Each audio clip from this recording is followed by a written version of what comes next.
Bienvenue, chères auditrices et auditeurs, pour ce 9e podcast Cyber Stories raconté par les femmes, du CEF6, le Cercle des femmes de la cybersécurité.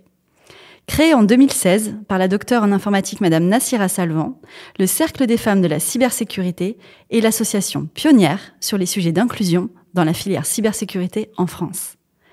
Pour notre invitée du jour, Audrey Williard, la cybersécurité n'a pas été une vocation, mais elle est devenue, au fil de ses expériences professionnelles, une véritable passion et un vecteur d'engagement et d'impact au quotidien.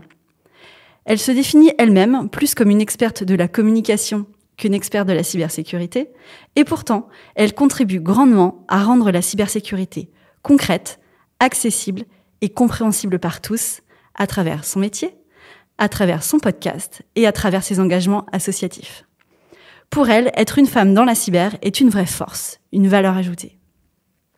Nous pouvons tous contribuer à lutter contre les stéréotypes, favoriser la mixité et le leadership des femmes dans la cybersécurité en menant des actions concrètes. D'ailleurs, ces femmes que vous allez entendre ne portent pas de sweat à capuche, mais elles travaillent toutes dans la cybersécurité. Ce projet de podcast est une manière pour nous de mettre en avant des profils féminins en mêlant des témoignages de lauréates des trophées CEF6 et des prises de parole d'expertes sur des sujets d'actualité. Aujourd'hui, le CEF6 compte plus de 500 membres, donc 15% d'hommes, issus de métiers et de profils distincts allant de RSSI à consultante, ingénieure en IA, chercheuse, développeuse, avocate, commerciale, SOC manager, toutes exerçant dans la cybersécurité et volontaires pour contribuer à rendre visible ce secteur et les compétences qui le composent. Pour briser les idées reçues, améliorer l'appropriation des bonnes pratiques cyber, développer les compétences. Ce 9e podcast donne donc la parole à une experte de la cyber, Audrey Williard, qui est Content Marketing Manager chez Splunk. Splunk, pour ceux qui ne connaîtraient pas, est une entreprise américaine qui a depuis peu été rachetée par Cisco et qui propose une solution de SIEM, Security Information and Event Management, qui est très reconnue sur le marché. En ce qui me concerne, je suis Chloé Viltier, Senior Manager en cybersécurité chez BearingPoint, qui est un cabinet de conseil en management et en technologie, qui accompagne ses clients dans leur transformation métier et leur transformation digitale. Et je suis accueillie aujourd'hui par Audrey dans les locaux de Cisco. Audrey, merci beaucoup d'avoir répondu présente pour te prêter à cet exercice. Merci Chloé pour l'invitation. Alors Audrey, je te propose de rentrer dans le vif du sujet. Pour commencer, pourrais-tu nous expliquer pourquoi tu as accepté de participer à ce podcast et qu'est-ce qui est important pour toi dans cette démarche ? Alors oui, c'est vrai que quand on m'a proposé le podcast, je me disais, est-ce que je suis la figure de la cybersécurité à laquelle on pourrait penser nécessairement ? Et en fait, je me suis dit, mais en même temps, le métier que je fais est pas forcément connu du grand public ou quand on se lance dans une carrière dans ce domaine. Donc, je pense que ça valait le coup d'en parler, de montrer que c'était possible et de donner à voir d'autres types de modèles. On dit souvent qu'on n'a pas trop de modèles dans la cybersécurité parce qu'il y a justement peu de femmes. Il y a que aussi 24% de femmes dans la tech en France. Donc, l'idée, c'est de pouvoir mettre en valeur différents types de profils. Et on connaît peut-être les chercheuses, les ingénieurs, etc. Et voilà, content marketer, on connaît pas forcément. Donc, du coup, voilà pourquoi je participe aujourd'hui. Super, on va tout savoir, du coup, sur ton métier aujourd'hui, Audrey. Est-ce que on aimerait bien apprendre un peu plus sur toi. Est-ce que tu peux nous expliquer justement ton métier, ton parcours et au final, depuis quand est-ce que tu travailles dans la cybersécurité ? Oui, alors mon parcours, pour revenir aux origines, donc j'avais fait un bac scientifique. Ensuite, j'ai fait lettres modernes, donc le grand écart. Et puis, je suis partie en école de communication et de journalisme. Voilà. Après, suite à mes études en master, j'ai fait un VIE. Donc, c'est un volontariat international entreprise. Et pour ceux qui connaissent pas, c'est des grandes entreprises françaises partout dans le monde qui embauchent des jeunes diplômés pour leur donner un premier pas dans le monde de l'entreprise à l'étranger. Et donc, je suis partie pas très loin, je suis partie en Angleterre, donc chez Sanofi. Donc, j'étais en com interne et RSE, donc responsabilité sociale entreprise, ce qui m'a permis de découvrir le début de tout ce qui est réseaux sociaux, communication sur tout ce qui est blog, qui était très nouveau en fait à l'époque parce qu'on l'utilisait pas nécessairement. C'est même pas quelque chose que j'ai étudié en fait dans mes études. Donc, ça évolue très vite. Et donc, je suis restée 2 ans en VIE. C'est ce type de contrat. Et puis, j'avais envie de rester en Angleterre parce que j'avais un vrai coup de cœur, en fait, pour ce pays. Et j'ai postulé, donc vraiment par hasard. Et je me suis retrouvée dans la tech par hasard, dans une entreprise qui s'appelle AirWatch. Et donc, qui fait du MDM, du Mobile Device Management, donc gestion de terminaux mobiles, et qui, très peu de temps après, s'est fait racheter par VMware. Donc, c'est comme ça que je suis rentrée, finalement, on va dire, dans le domaine de la cybersécurité. Un peu par hasard, au final. Vraiment par hasard. Parce que moi, je connaissais pas trop le domaine de l'informatique. J'étais pas très douée, même avec les ordinateurs. Enfin, c'était vraiment, voilà, une grande découverte pour moi. Et ce qui m'a plu, en fait, finalement, c'est de pouvoir innover dans le milieu B2B, de pouvoir tester de nouvelles choses, pouvoir me former sur des nouveaux types de façons de communiquer. Et puis, à cette époque-là, en fait, on avait aussi accès à des formations pour apprendre des nouveaux types de marketing. Et c'est là que j'ai fait une formation sur le content marketing, donc de vraiment produire du contenu pour faire connaître l'entreprise, les produits. Et ça m'a vraiment beaucoup plu et je me suis spécialisée dans ce domaine. Donc après, je suis partie chez Facebook en Global Content Producer, donc création de vidéos pour la marque, mais sur l'aspect vraiment B2B, c'était Workplace by Facebook. Et puis, je suis retournée en France quand j'ai eu 30 ans. Donc, j'avais fait presque 8 ans en Angleterre et j'ai poussé la porte de Splunk. Donc, ça fait maintenant 6 ans que je suis content marketeuse chez Splunk. Et donc, finalement, faire du content marketing, c'est de créer des contenus qui viennent valoriser la marque plus que les produits ? En fait, c'est les deux. Donc, il y a 2 choses. Il y a le brand marketing et le content marketing. Vraiment, pour faire la leçon, en fait, le brand marketing, ça va être faire connaître la marque, les produits. Donc, par exemple, je crée du contenu pour le site internet. Donc, si quelqu'un fait une recherche sur Google, il doit trouver notre page, référencement, produits, expliquer ce qu'on fait, etc. Les études de cas avec les clients, vraiment montrer ce qu'on fait. Et après, il y a tout ce qui est content marketing. On va créer du contenu autour des thématiques qui sont intéressantes pour les gens à qui on veut parler. Donc souvent, je prends l'exemple de Michelin. Michelin c'est un bon exemple en content marketing. Donc c'est des pneus. Et à l'époque, ils voulaient parler aux automobilistes qui devaient changer leurs pneus. Mais au lieu de leur parler de pneus, on leur a parlé de pourquoi vous devriez faire plus de kilomètres pour utiliser vos pneus. En fait, pour aller tester des nouveaux restaurants. Et ça a donné le guide Michelin. Donc, qui ne parle pas du tout de pneus, mais qui parle à la cible de Michelin, donc les automobilistes. Ah oui, très intéressant. Et donc, Audrey, quand on a préparé ce podcast ensemble, tu m'as partagé le fait que tu as toi-même développé ton propre podcast dans le cadre de tes fonctions chez Splunk en tant que Content Marketing Manager, qui s'appelle Les Résilients et qui a pour objectif de mettre en lumière les super-héros du numérique. C'est peut-être une coïncidence d'ailleurs, mais tu es la 3e femme de la cyber que je reçois sur le podcast Cyber Stories du CEF6 à être une animatrice de podcast de cybersécurité. J'ai reçu récemment Leslie Fornero, que tu connais peut-être, pour le podcast Le Monde de la Cyber, et puis Christine Grassi pour le podcast Entre nous soit dit. Donc il faut croire qu'il y a une espèce de vocation de la part de nous, les femmes dans la cyber, à prendre la parole et à donner la parole à ces talents de la cybersécurité. Toujours est-il que est-ce que tu pourrais nous en dire un petit peu plus sur ton podcast, Audrey ? Déjà, je suis très étonnée qu'il y ait autant de podcasts finalement sur le domaine de la cybersécurité, parce qu'on pourrait se dire que c'est un domaine plutôt niche, mais ça veut dire aussi qu'il y a des histoires à raconter. Donc ça, c'est positif. Après, pour le podcast, donc Les Résilients, c'est le podcast des super-héros du numérique, comme tu l'as dit. Donc c'est un podcast avec tout un univers autour des super-héros. Et l'idée, c'était de mettre en valeur des personnes qui sont souvent dans l'ombre, en fait, et qui protègent les organisations, le monde dans lequel on vit, le monde numérique, mais qu'on ne voit pas, sauf quand il y a un problème. Et moi, je voulais leur donner la parole quand il n'y a pas de problème, justement, et de montrer toute l'étendue de leur activité qui fait que justement, on vit dans un monde sûr, où on arrive à anticiper les menaces ou rebondir quand il le faut. Et donc, je donne la parole à des RSSI, des DSI, des CTO qui n'ont pas l'habitude qu'on les mette en valeur ou qui n'ont pas toujours envie qu'on leur les mettre trop en lumière, justement, pour pas attirer l'attention des pirates, des attaquants. Mais je trouve que c'est quelque chose qui est important aussi de donner de la valeur à leur travail et qu'ils soient reconnus, pas que quand il y a des problèmes, justement. Et donc, il existe depuis quand ce podcast ? Alors là, il existe depuis plus de 2 ans. On a fini la saison 2 en juin avec un hors-série. Donc, à chaque participant, on leur demande comment ils voient le futur de la résilience dans les 5 prochaines années.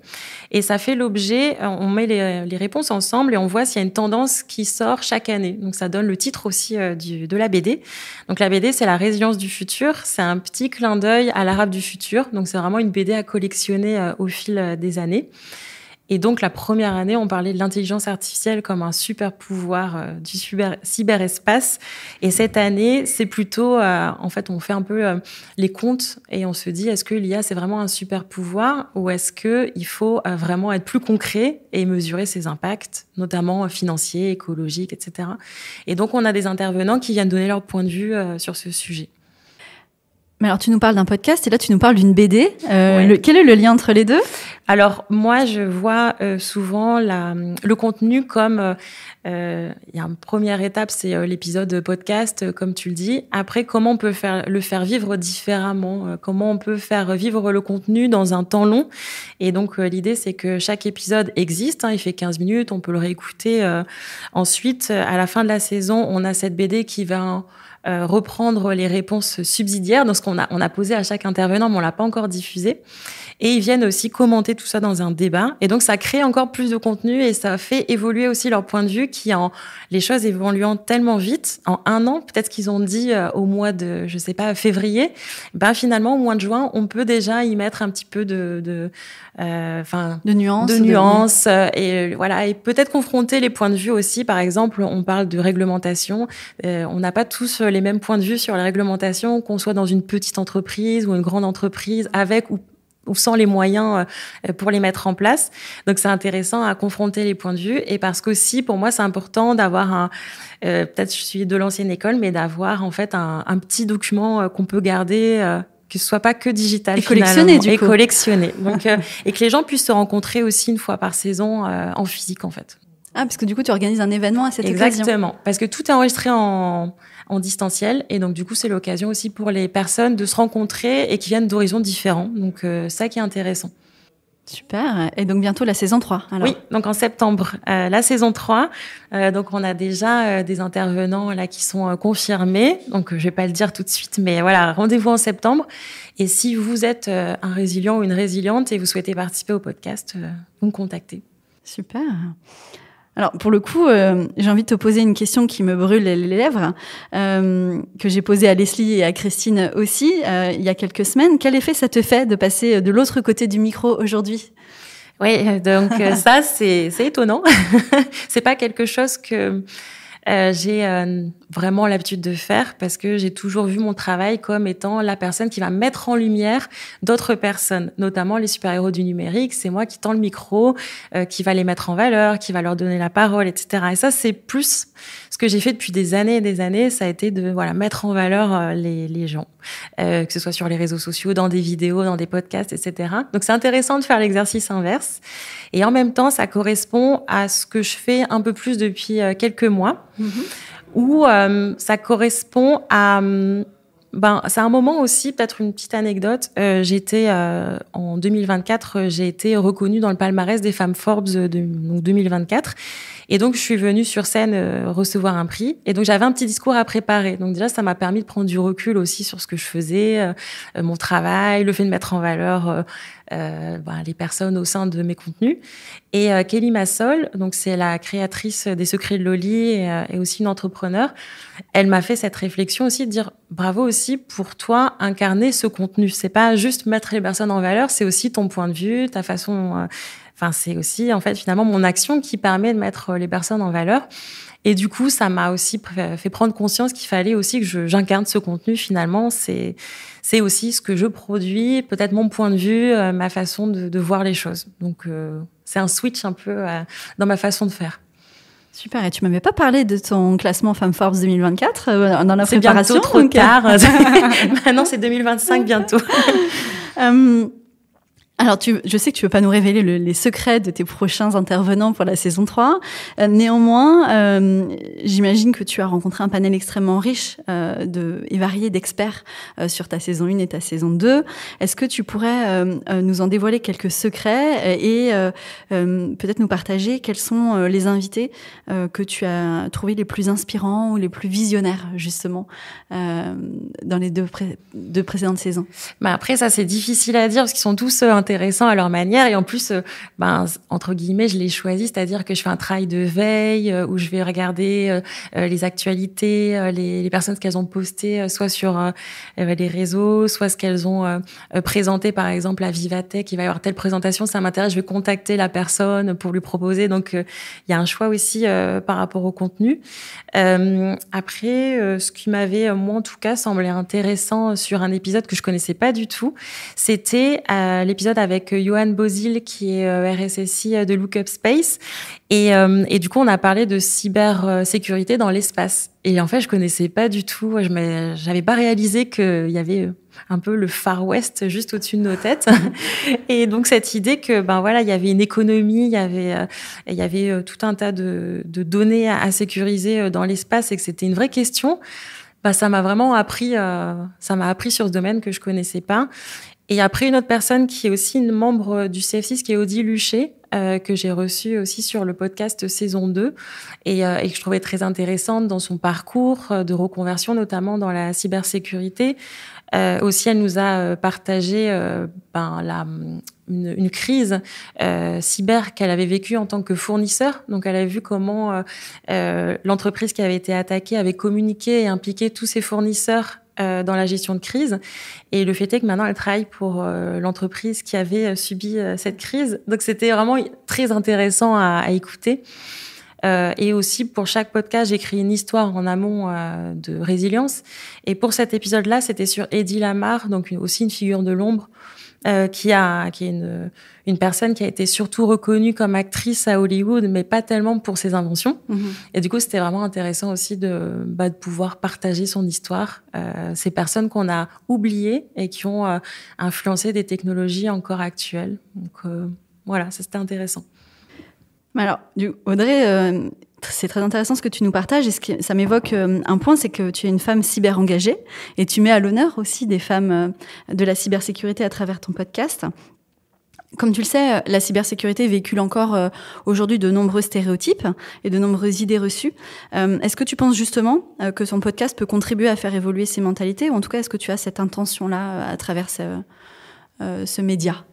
Alors, je pense que c'est pas l'intention première, c'est donner vraiment la parole à des personnes qui sont des résilients dans le sens où ils protègent leur industrie, leur organisation, etc. Ça, c'est, on va dire, le choix éditorial de départ. Après, force est de constater que quand on a justement une BD, par exemple, avec sur la première page des super-héros et qu'il n'y a pas de femmes, c'est quand même assez choquant. Donc pour moi, en fait, il y a aussi un choix dans mon travail, soit pour le podcast, soit sur des vidéos, témoignages, etc. Il y a un choix délibéré d'essayer, en tout cas, d'avoir plus de représentation féminine. Et c'est assez compliqué, en fait, parce que, comme on l'a dit en intro, il y a moins de femmes qui travaillent dans ces domaines-là à la base. Mm-hmm. Donc, du coup, c'est un choix, en fait, où je vais, quand on me recommande des personnes, quand je travaille avec, par exemple, les collègues chez Splunk, qui me recommandent des clientes ou des personnes qui connaissent, je vais toujours leur rappeler, et ce serait bien d'avoir aussi une femme sur un prochain épisode pour avoir, si ce n'est une égalité totale, je ne pense pas, mais au moins une diversité des points de vue. Et donc, ça, c'est en tout cas un objectif que je me mets quand je fais des micro-trottoirs, des tables rondes. Essayons quand même d'avoir une diversité quand on fait notre choix de témoignages. Mais c'est encore assez compliqué pour le moment. Oui, donc ça demande un effort et une intentionnalité. Et oui. Mais force est de constater, c'est que tu as trouvé des cyberwomen, cyber-héroïnes, à mettre en lumière. Et j'espère qu'à travers ce podcast aussi aujourd'hui, on pourra inciter d'autres femmes à rejoindre ton aventure et à participer à ton podcast. Exactement, parce que c'est vraiment aussi un objectif pour la saison 3 d'avoir une meilleure représentation. Donc pour moi, vraiment, si vous avez des personnes à me recommander, avec plaisir. On a beaucoup parlé de ton podcast, Audrey. Effectivement, c'est un projet qui est passionnant. Merci beaucoup pour ça et pour ton engagement en la matière. Et pour en revenir plus spécifiquement à ton métier, qu'est-ce qui te passionne finalement dans tes activités de content marketing manager en cybersécurité? Et à l'inverse, qu'est-ce que tu aimerais bien voir évoluer? Oui. Alors, question piège. Hein. Moi, ce qui me passionne, c'est donc je travaille dans le B2B, donc le business to business depuis finalement assez longtemps, depuis l'époque de AirWatch, et c'est je sais que quand on sort de l'école, souvent on se dit je veux travailler dans le luxe, je veux travailler dans des choses assez évidentes en fait, et on pense pas toujours à aller dans le milieu de l'entreprise parce que c'est assez peut-être on a l'impression que c'est plus austère, qu'on aura moins de liberté, moins de créativité.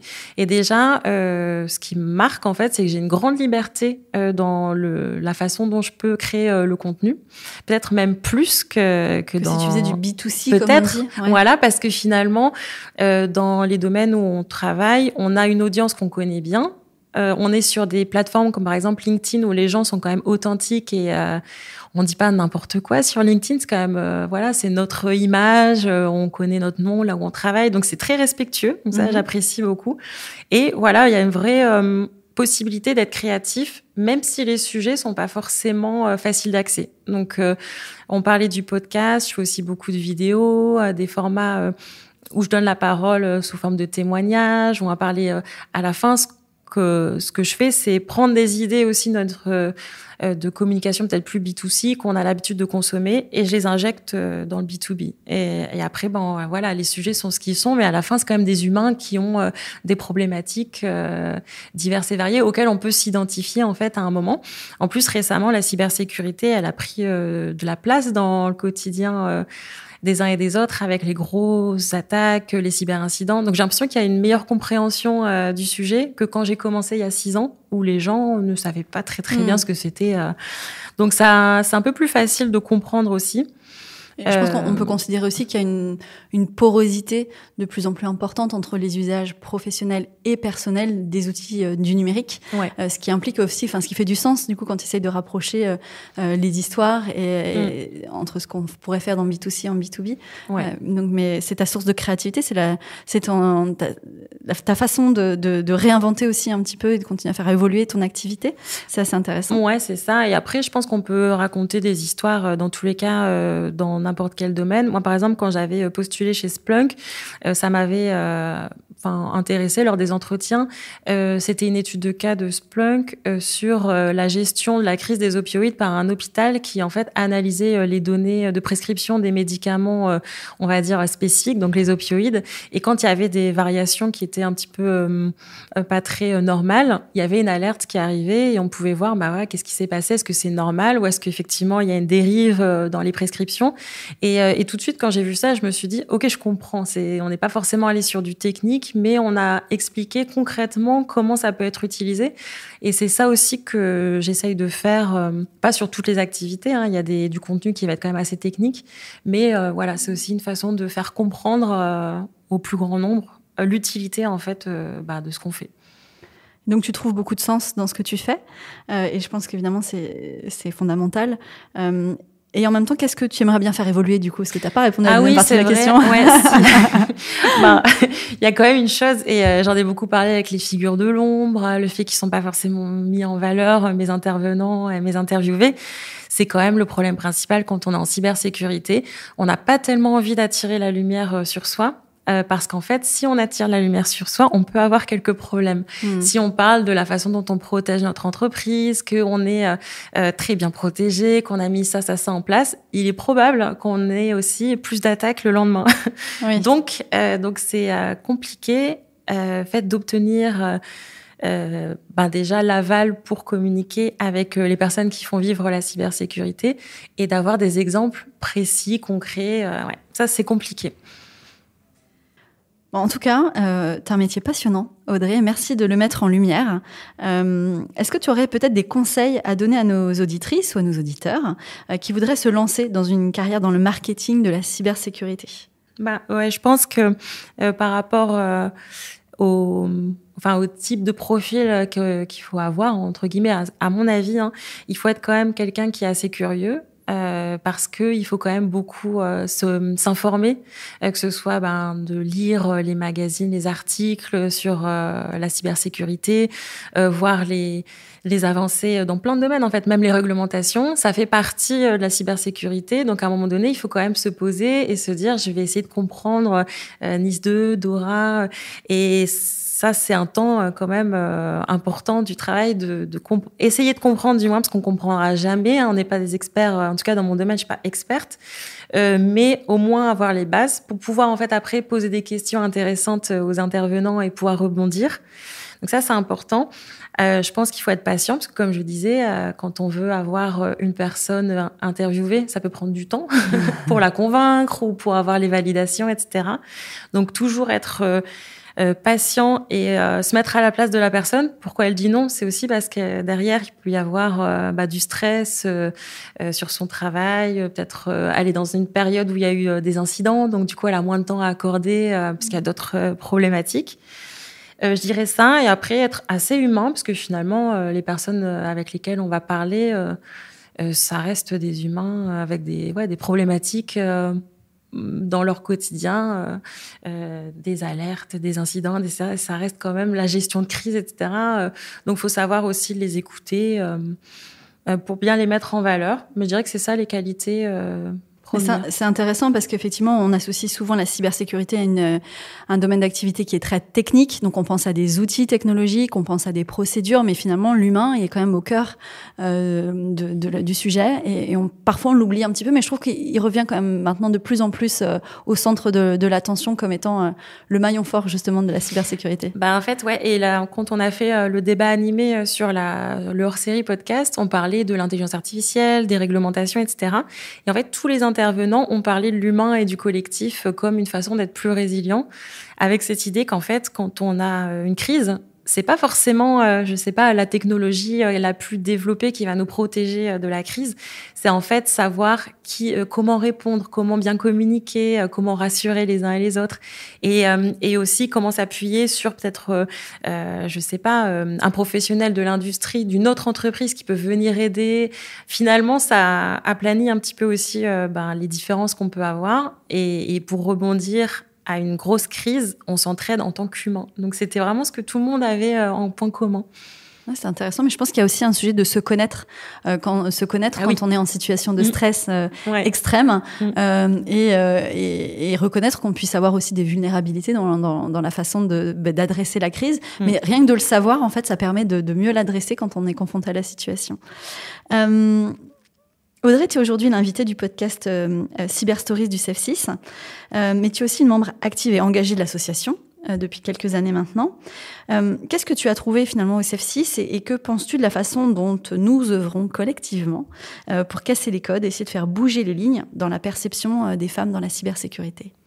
Oui, alors c'est vrai que le CEF6, je l'avais découvert sur les salons. Parce qu'en fait, le CEF6, il est très présent sur les salons, l'industrie, cybersécurité. Donc, j'avais déjà un petit peu échangé avec les bénévoles sur les stands comme le FIC ou ce genre de gros événements cybersécu. Après, il y avait des personnes au sein de l'entreprise qui avaient connaissance de l'association et qui voulaient se rapprocher en fait de l'association. Et donc, il y a un peu plus de 2 ans, on est devenu partenaire du CEF6 via Splunk. Et on a donné accès à des membres au sein de Splunk qui devenaient membres aussi de l'association. Et ça a permis je trouve que c'est intéressant, c'est pas juste du partenariat, on signe un chèque et puis on peut mettre son logo et c'est fini. Là, c'est vraiment, on s'engage en fait en tant que bénévole dans l'association et on va donner de son temps. Et donc moi, mon travail, ça a été à ce moment-là d'un peu faire vivre avec d'autres personnes de Splunk, faire vivre un petit peu ce partenariat, permettre de proposer à des bénévoles d'aller sur les salons, de donner de leur temps aussi pour partager leur parcours, par exemple. Et je sais aussi que certaines personnes ont fait du mentorat et que c'est c'est un pôle important pour le CEF6. Et c'est enrichissant pour la personne qui le fait et bien sûr pour l'étudiante ou la personne en reconversion. Et donc, du coup, le partenariat a grandi au cours des 2 ans. Et ensuite, quand Splunk s'est fait racheter par Cisco, il y avait cette question de est-ce qu'on va pouvoir continuer le partenariat? Et en fait, la bonne nouvelle, c'est que oui, on a pu continuer. Et le développer même. Et le développer. Parce que du coup, on est beaucoup plus d'employés en France chez Cisco France. Donc, plus de personnes qui peuvent aussi participer en tant que bénévoles. Et du coup, on fait déjà des ponts. Enfin, là, c'est vraiment le début du partenariat avec Cisco. Mais on se dit déjà, voilà, il y a des activités comme le Cisco Networking Academy qui donne des formations gratuites pour les demandeurs d'emploi ou les personnes en reconversion. Ça pourrait être intéressant peut-être pour des membres du CEF6. On a aussi des événements sur plus le coding pour les femmes. Donc peut-être que ça peut avoir aussi des ponts avec le CEF6. Donc tout ça, c'est le début. Mais je vois qu'on va pouvoir aussi développer concrètement des choses.